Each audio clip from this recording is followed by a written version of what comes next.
কিশোর রাব্বি হোসেন দারিদ্র্যের জাঁতাকলে পিষ্ট হয়ে পড়াশোনা বাদ দিয়ে অভাব অনটনের সংসারে অর্থের যোগান দিতে চালাতো অটোরিকশা। বৈষম্য বিরোধী আন্দোলনে আহত হয়ে তার প্রতিটি ক্ষণ কাটছে শারীরিক যন্ত্রণায়।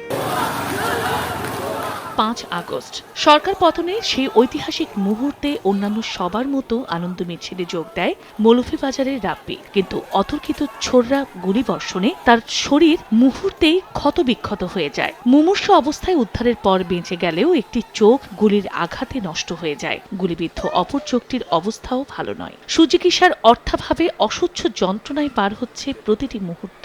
সেদিনের ঘটনায় অন্তত ৫ জন গুলিবিদ্ধ হন। শরীরে আমার প্রায় ৫০ কি ৬০টার মতো বুলেট ছিল।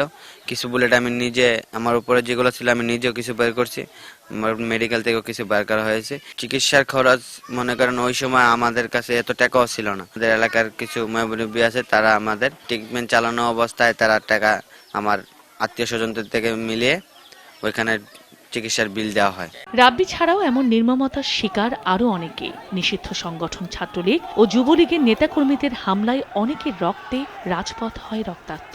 আরিফ আহমেদ এমনই একজন। কোনো মতে প্রাণে বেঁচে গেলেও যন্ত্রণা কুড়ে কুড়ে খাচ্ছে তাকে। আক্ষেপ এখনো মেলেনি তেমন কোনো সহায়তা, পাওয়া হয়নি মর্যাদা।